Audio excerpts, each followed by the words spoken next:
We're going to talk about The Division for a specific reason, not just because we have nothing else to talk about. There's a new update in the near future, update 1.4, which I'll let you describe a little more, but basically it's a lot of like quality of life changes. But right now it's in public test servers for on Uplay, not Steam yet. Ubisoft said it would be on Steam soon enough.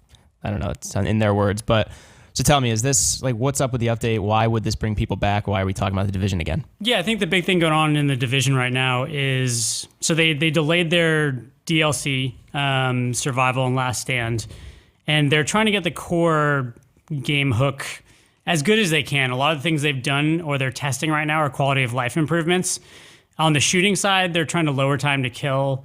They're trying to drop loot that's more relevant to your level and sort of do that Destiny thing where you slowly grind your way up at a pace. They're like increasing ammo. Like I think a lot of what they're trying to get away from on the shooting side is just where you literally run out of ammo trying to kill somebody, which is just kind of a boring way to play a shooter. Yeah, I mean, it seemed very much like Destiny when I first played it, and the fact that it was kind of more of an MMO to me because the shooting mechanics, the third-person mechanics felt good, but it was more of like bullet sponge enemies and like loot gear and whatnot. But I don't know. I was wondering how much more they would need to do for this to actually become like.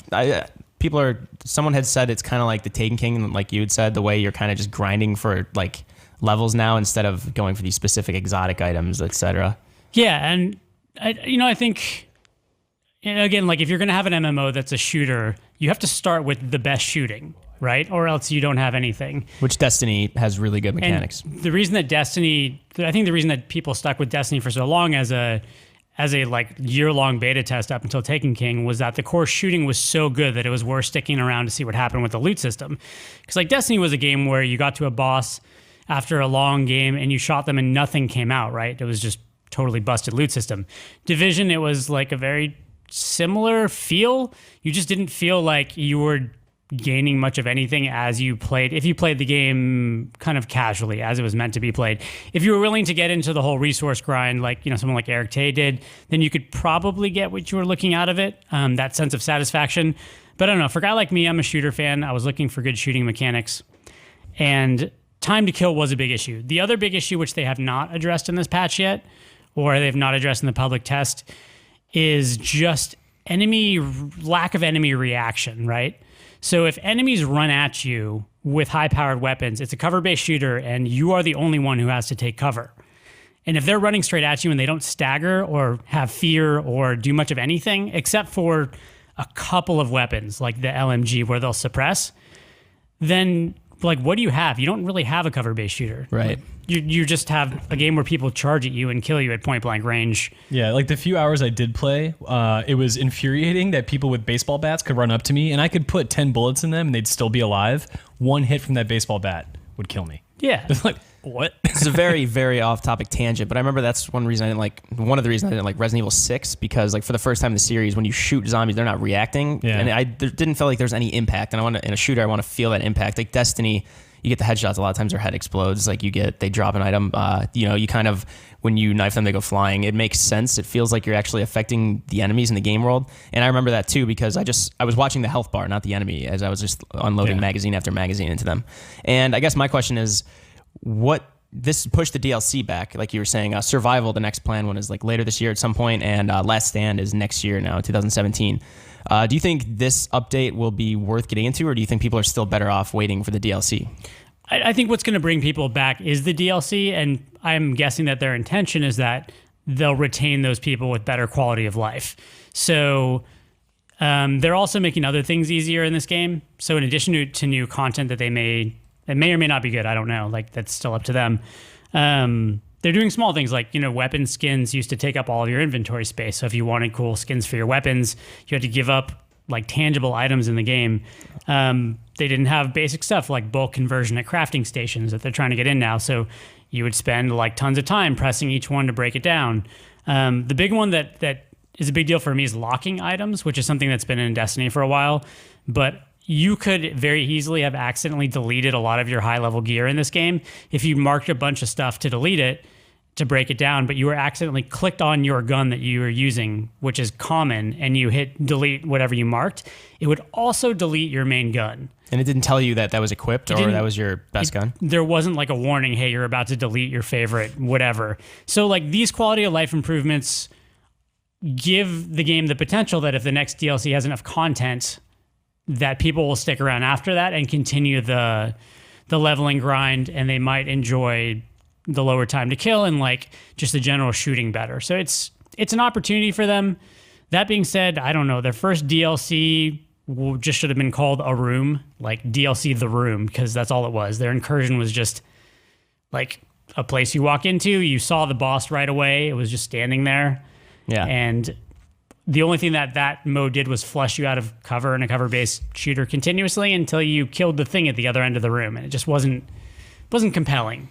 So in terms of the actual progression, this seems like you had mentioned, it might be more like, we're going to talk about Rise of Iron later. It seems like it's more of a gradual grind kind of in terms of progression. And like you said, not someone that's min-maxing and actually knowing exactly what item to get and how to kind of maximize that item's capabilities. Now it's more of, if you want to play casually a lot, you will build your character. Yeah, go kill Bullet King once a day. You can go do the new Underground DLC, which I think is probably the best way to get loot. For casual players, again, like you just go through it, you get great loot every day. The Dark Zone, I think, is still kind of a mess. Like, I don't know why I would play the Dark Zone as opposed to Underground DLC, because I'm guaranteed loot in the Underground. Whereas the Dark Zone, you work really hard and then somebody just kind of shoots you in the back. Yeah. And then they even patch it so, like, even if you get your stuff on the line, you get away, they can still just come back and cut the line, take your stuff. Mm-hmm. But it's hard to tell. They started everybody off in the public test server with a base character. It was a base leveled character. Mm-hmm. So nobody's gotten their new vector or whatever yet. So we still can't tell. Maybe the Dark Zone is still pretty busted. Won't be able to know for a couple of weeks until people get the new stuff again.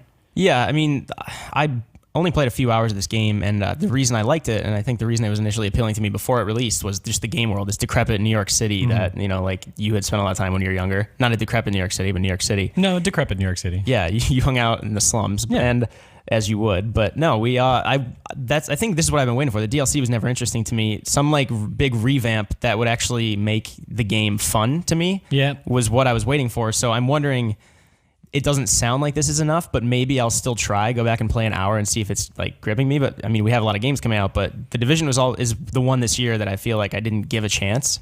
I don't know. Are you interested in going back at all? Yes. No, I mean, because I did try to give it a chance. I spent like maybe 3 to 4 hours with the game. And sort of the problems I described earlier were the things that turned me off. But yes, the world is interesting. I like the concept of people sort of like meeting in this camp to like go out on these missions, and like that's all great. So yeah, like if the sort of like small moment to moment stuff is improved and streamlined and made just to feel more fun, I could see wanting to play it again. But for me, it's almost like that time has passed, which sucks because there are so many good games that are just good no matter when you try to play them. But yeah, The Division, I mean, I feel like I'd have to start over at this point. So it would have to do a lot to get me to start over.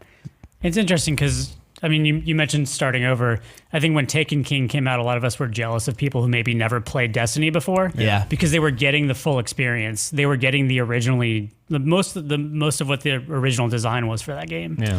And that's how I understood The Division. I thought Ubisoft was making more of a platform kind of to maybe like once a year, like Destiny released this expansion, or like that's actually going to revamp things and kind of change how you think the game works and how the game works, and like not the mechanics, but the actual systems at play. And I think that's what I'm waiting for The Division. And this doesn't seem substantial enough. I mean, it's only in public test servers right now, but it doesn't seem substantial enough for me to jump back in, especially like with other games on the horizon. But I don't know. I kind of like the DLC just doesn't appeal to me because, again, that's just the same game with more content, especially judging by the room. It doesn't sound like there's much promise there. And also the public test servers aren't always necessarily for that game. The Battlefield 4 public test server realistically was to make the next Battlefield game better. And Division did sell extremely well. And this may be for them to fix everything for the next Division game. I mean, I don't know. They could walk at this point and I think it would still be a success, at least financially for their company.